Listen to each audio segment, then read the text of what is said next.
जो मुनाल को आदमी आता है हेयर पिन मोड़, वहां पे आके गाड़ी ने पीछे से इनको फिर हिट किया, आर्मर्ड कार ने, एक आर्मर्ड जीप ने। उसके बाद आगे एक दूसरी हेड ऑन गाड़ी आती है, उसने हिट करने की कोशिश की, उधर से बचे। आगे जाते हैं तो मुनाल के करीब 2 डंपर ट्रक जो है उन्होंने खड़ी की हुए हैं।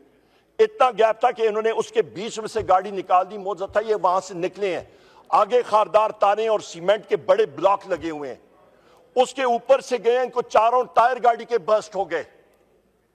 वो गाड़ी उससे टपक के आगे गई और मुनाल से लेके हरीपुर की बाउंड्री तक 10 किलोमीटर का फासला है। एक दूसरा बैरिकेड लगा हुआ, वहां पे इनको रोकने की कोशिश की गई, पिस्तौल उनके ऊपर ताना गया, फायर हुआ, वहां से ये लोग निकले।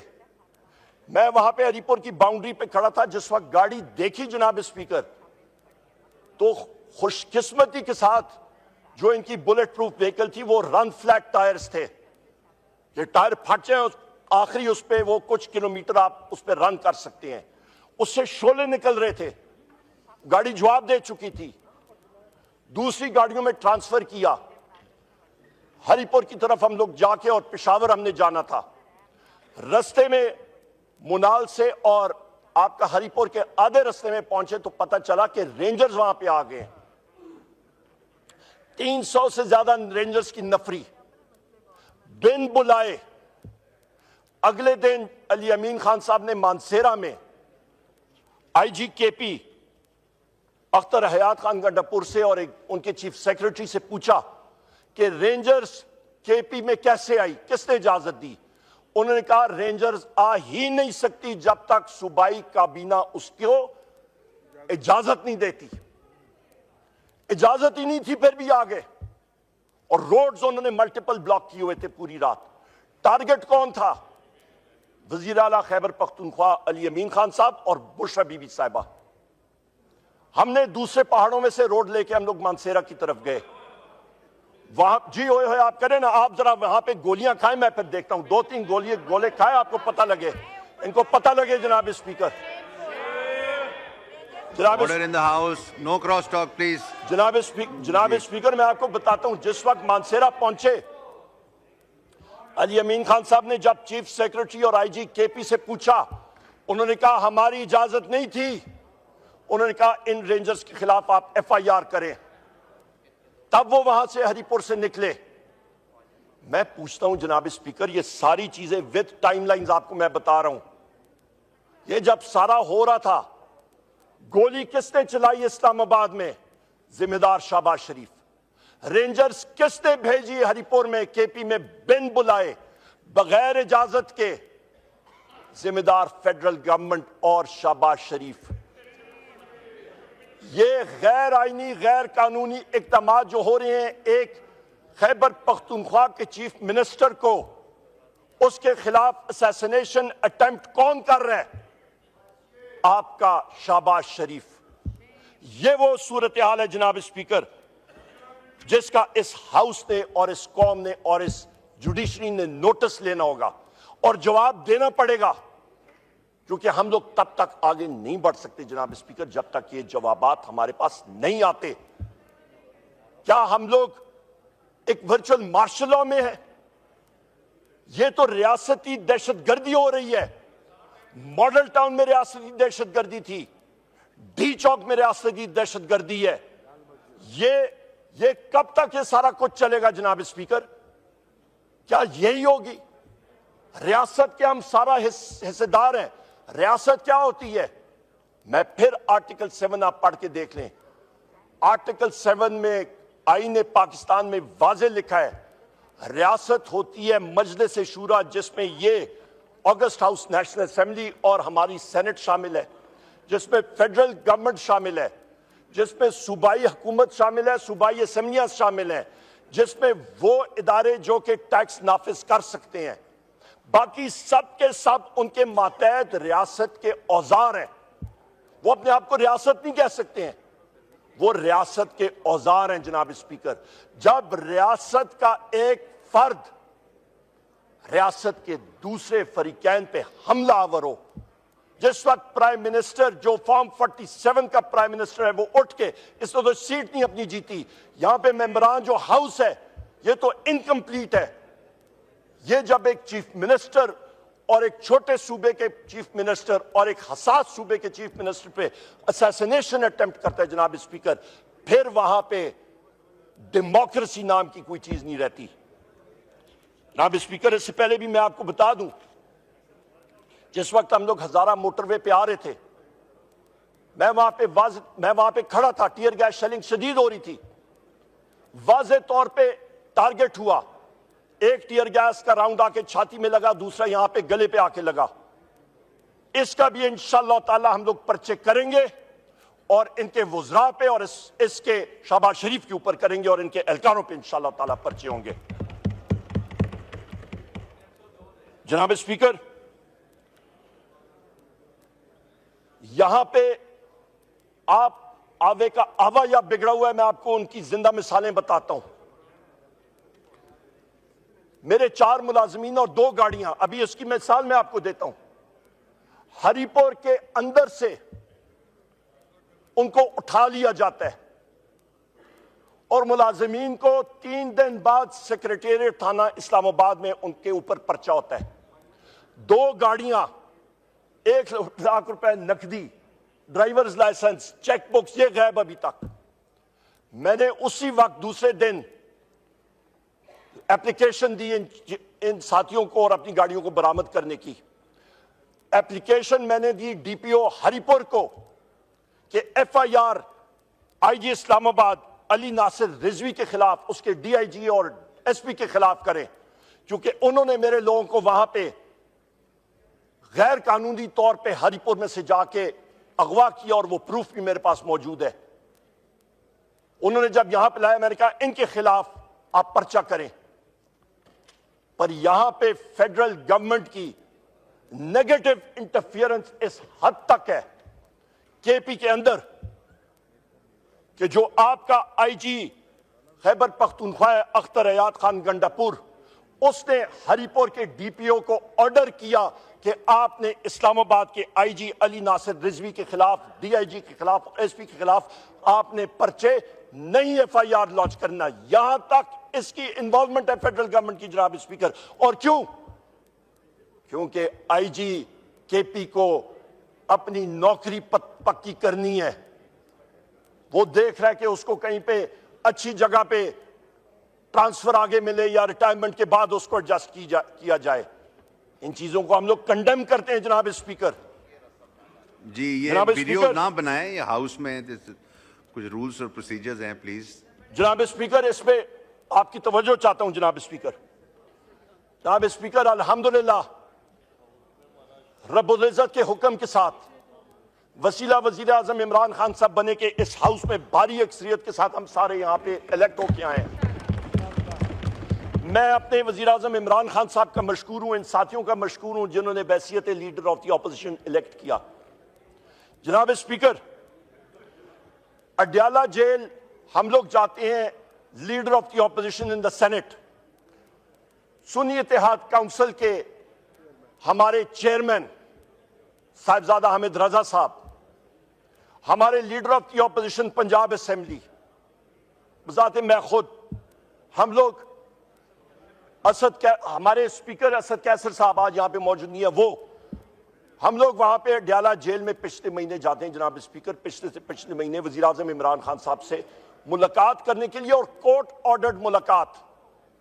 3 बजे का टाइम, 5 लोग अडयाला जेल के सामने खड़े हैं, पुलिस आती है, चौकी वाली उन्होंने हाथ से पकड़े, वो कहते हैं जी आप सेक्शन 144 की खिलाफ वर्जी कर रहे हैं। ये कोई मजाक है? ये कोई मजाक प्रोग्राम बनाया हुआ है? वो उठा के अंदर बंद करते हैं और कहते हैं जी हमें हुक्म जो है वो ऊपर से आया है। वो ऊपर जरा डिफाइन कर दें, वो कौन सा ऊपर है? वो कौन है ऊपर? शहबाज शरीफ है, XYZ है, कौन है ऊपर? 4-5 घंटे वहां पे हमें बिठाई रखा जनाब स्पीकर, और कहा कि जी हम लोग मजबूर हैं, हमें मालूम है हम गलती में है। वहां पे मैंने जो ASI गाड़ी मेरी फ्लैग कार लेके अंदर लेके जा रहा था, माफिया मांग रहा था, कह रहा था कि जी यहां पे इंटेलिजेंस वालों का हुक्म है, खुद हमें बता रहे हैं, ये गवाह है मेरे साथ। ये एक आवे का आवा बिगड़ा हुआ है जनाब स्पीकर। उसके बाद 5 दिसंबर 2024, आज होगी ये 10 तारीख, 4 दिन पहले, यहां पे अहमद चट्टा साहब मौजूद होंगे, यहां वो बैठे हैं, ये राय साहब, हम लोग सारे उधर ही थे। हम लोग उधर से निकल रहे हैं, पंजाब पुलिस की जो अडयाला चौकी में 3 SHO सामने आए, उन्होंने कहा जी आप जरा आ जाएं, आपकी बेलें चेक करनी है। कोर्ट से, अदालतों से हमारे पास बेलें मौजूद। हमने कहा ये देखें, मैं हंस पड़ा, मैंने कहा जी चेक कर लें, तसल्ली कर लें अपनी। उन्होंने जनाब बेल पढ़ी, व्हाट्सएप लिए, आगे पीछे जिधर भेजना था भेजा। SP आया, उसने फरोला। मैंने कहा इसकी ट्रांसलेशन कर लो, ये कोई गुरमुखी में नहीं लिखा, आजकल को गूगल ट्रांसलेटर है, वो आपको गुरमुखी भी ट्रांसलेट करके 1 सेकंड में दे देता है। पर नहीं, वहां पे उनका ये मकसद था कि इलेक्टेड लोगों को वहां पे ज़दकोब करें, तस्लील करें। रात को 10:30 बजे उन्होंने खुद, वो SHOs हमें कहते हैं, उसका नाम मैं बता देता हूं, एतजाज उसका नाम था, एक का नाम तैयब था और एक और SHO था, मैं उसका नाम भूल रहा हूं। इन्होंने कहा जी कि हम मजबूर हैं, आपको मुख्तलिफ पर्चों में हमने डालना है। अटक के पर्चे में डाल दिया, फैसलाबाद में डाल दिया, सियालकोट में डाल दिया, मुख्तलिफ जगहों में। चले ठीक है, हमने कहा यार फिर आर करो या पार करो, फिजिकल हमें फिर थाने ले चलो, पर नहीं। कोर्ट, क्योंकि ATC anti terrorist court Rawalpindi ने नोटिस लिया, हम लोग वहां पे गए। जनाब स्पीकर, वहां पे जज साहब ने कहा अगले दिन सुबह आए। अगले दिन सुबह पेश होते हैं तो पुलिस को वो कहते हैं ये तुमने किया क्या है? Illegal confinement members of parliament की। जनाब स्पीकर, आपने वैसे डेप्यूटी स्पीकर है आज सादिक साहब ने, आप लोगों ने इस हाउस का ऑनर जो है वो अपहोल्ड करना है। ये पंजाब है या ये कोई पक्के के डाकू यहां पे लगे हुए हैं? कच्चे के डाकू इनसे कंट्रोल नहीं होते हैं, और यहां पे पक्के के डाकू आके जो है इन्होंने पूरा निजाम आवे का आवा बिगड़ाया हुआ है। मुस्बत चीज इनसे हो नहीं रही, मईशत का बेड़ा गर्क किया हुआ। फाइनेंस कमेटी में मैंने जिस वक्त क्वेश्चंस पूछे, जवाब उनके पास था नहीं। मईशत का ये बड़ा खुश है कि जी रेमिटेंसेस ज्यादा हो रही हो। भाई उसका ड्रिल डाउन तो करो, जरा अक्ल इस्तेमाल करो। रेमिटेंसेस इसलिए ज्यादा हो रही हैं क्योंकि वजीर आजम इमरान खान साहब ने वो रोशन डिजिटल अकाउंट बनाया था, FATF कराया था, जिसके जरिए बैंकिंग चैनल्स के जरिए पैसे आ रहे हैं। और इस वक्त इंडस्ट्री आपकी ठप है। लोग अपना चूल्हा जलाने के लिए बाहर से अपने रिश्तेदारों से पैसे मंगवा रहे हैं। जनाब स्पीकर, रूट कॉज पे जाया करें। Economy is dead, large scale manufacturing dead है। ये वो हालात और वाकयात है जनाब स्पीकर। और उल्टा ये खुश हो रहे हैं कि जी महंगाई कम हो रही है। आ जाए मेरे साथ, आ जाए जनाब स्पीकर। किसी रेडी वाले से पूछे, किसी दुकानदार से पूछते हैं, इन साथियों से पूछते हैं, यहां पे आप सार्जेंट एट आर्म से पूछते हैं, सेक्रेटरी साहिबान से पूछते हैं, इन यहां पे आप अपने साथियों से पूछ लें कि महंगाई कम हुई है या ज्यादा हुई है, ये आपको बता देंगे। चुप करके उनसे पूछ लीजिएगा, आपको कान में बता देंगे। महंगाई कमर तोड़ महंगाई है, पर इनको क्या लगे? इनके तो सब कुछ बाहर, इनको क्या लगे? गरीबों को इनको परवाह नहीं। इनको क्या लगे? इनको तो एक चीज आती है कि ऑर्डर करें कि लोगों को गोली मारें। ये कन्वेंशंस और उसमें कह दें कि जी पॉपुलेशन बहुत बड़ा प्रॉब्लम है पाकिस्तान का। इनको एक ही तरीका कार मिला है कि गोलियां मार के पॉपुलेशन कंट्रोल करना। इनको सिर्फ यही तरीका कार मिला है दुनिया में। जनाब स्पीकर, ये हकायक है, इससे आदमी आंखें इधर उधर नहीं कर सकता। जनाब स्पीकर, हमारे वजीर आजम इमरान खान साहब क्या चाहते हैं? बार उन्होंने कहा है, वो शख्स जो कि आज जेल में गैर कानूनी तौर पे बैठा हुआ है, उसके खिलाफ कोई केस है नहीं, उनको इस्लामाबाद हाई कोर्ट ने बरी कर दिया था, पर हुकूमत ने उनको अंदर रखा हुआ था। फॉल्स केसेस उनके ऊपर डाले हुए। हमारे जितने यहां पे साथी हैं, जितने, किसी के ऊपर साइकिल चोरी है, किसी के ऊपर मोटरसाइकिल चोरी है। ये शरफ अफजल खान मरवत साहब और मैं आज सुबह भी एटीसी अदालत में खड़े थे। वहां से मैं जा रहा था, मैंने कहा जी एटीसी अदालत इस्लामाबाद भुगती, आधे घंटे बाद एटीसी अदालत रावलपिंडी, उसके बाद 2 सेशन अदालतें इस्लामाबाद की। हर जगह हमारे खिलाफ केसेस, और ये आप कहते हैं यहां पे रूल ऑफ लॉ है। जनाब स्पीकर, ये मुल्क तब तरक्की करेगा जब यहां पे लीडरशिप स्ट्रांग होगी, जब यहां पे आईन और कानून की पासदारी होगी।